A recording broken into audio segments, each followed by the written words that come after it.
Ahojte, dlho sme sa nevideli, nepočuli.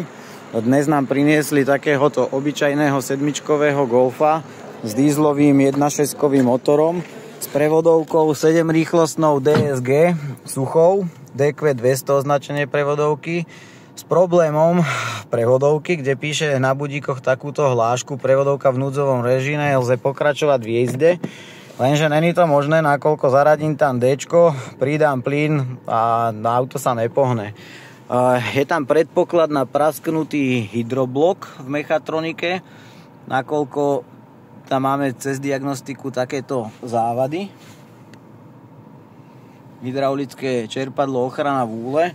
No a v podstate funguje to takým štýlom, že v mechatronike je naplnený olej a má tam byť tlak 60 až 42 barov a ten tlak nám cez solenoidné ventily nám prepúšťa tlak na jednotlivé vidličky a preraďuje rýchlosti. Toto máme. Takže požadovaná hodnota je 60 barov, pokiaľ poklesne na 42 barov, tak sa zase pustí čerpadlo a znovu ho natlačí na 60 barov. Po opätovnom preštartovaní a páky v polohe P nám tlak vyskočil na tých 20 barov. Je to z dôvodu toho, že vlastne zoplo sa čerpadlo v mechatronike, ale ten tlak sa má pohybovať v rozsahu od 60 do 42 barov. No ale keďže tam je pravdepodobné prasklina na tom hydrobloku, tak ten tlak nedokáže natlačiť na viac ako týchto 22 barov.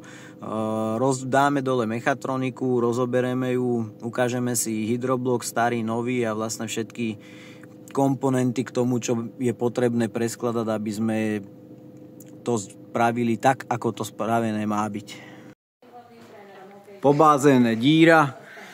Mechatroniku máme vymontovanú na stole a hele. Tesnenie, alebo respektíve okrúžok tohoto tlakového zásobníku alebo akumulátoru je vytlačený.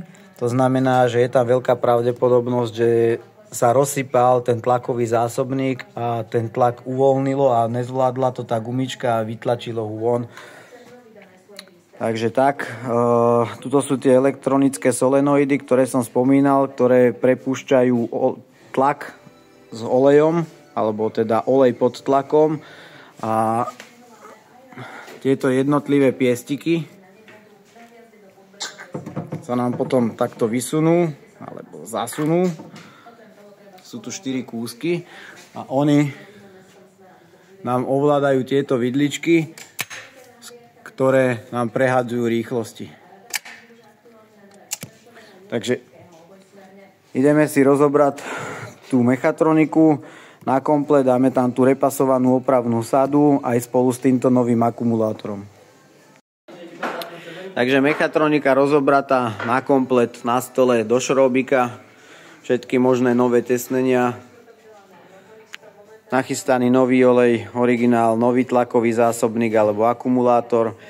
Jednu vec som vám chcel ukázať. Tu je nový filter, ktorý sa nachádza v tejto prevodovke. Porovnajte si ho so starým. Je to vlastne prevodovka, kde podľa výrobcu sa nemá meniť olej, čo je za mňa úplný nezmysel, nakoľko proste toto nemáme ešte vyumývané. Pozrite sa, čo ostáva na tom v tých kanáloch a v podstate, čo sa všetko nachádza, aké je usadený v tom oleje. Je to všetko abrazívne, to znamená, sú tam čiastočky kovové a to všetko pláva v tej mechatronike. To znamená, keď niekto povie, že sa tu nemá meniť olej alebo nemusí, tak to je za mňa úplná hlúposť. Ešte som vám chcel ukázať, stará stena je v hrúbke 2,6 mm a nová stena zosílená je v hrúbke 4,5 mm. Takže tá stena je zosílená, aby to už neprasklo. No nič, ideme si to poumývať, ešte tieto zvyšné veci naskladať a šup s tým do auta. A vždycky ma fascinovali tieto guličky v tých mechatronikách.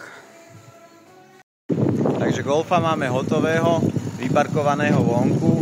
Všetko je v najlepšom poriadku. Skúšobnú jazdu som absolvoval tentokrát bez vás, ale chcem vám ešte ukázať, aké sú správne hodnoty toho tlaku.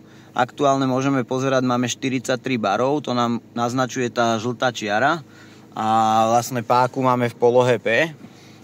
Ako náhle dosiahne tlak 42 barov, tak zopne sa čerpadlo a vystúpi tlak na 60 barov.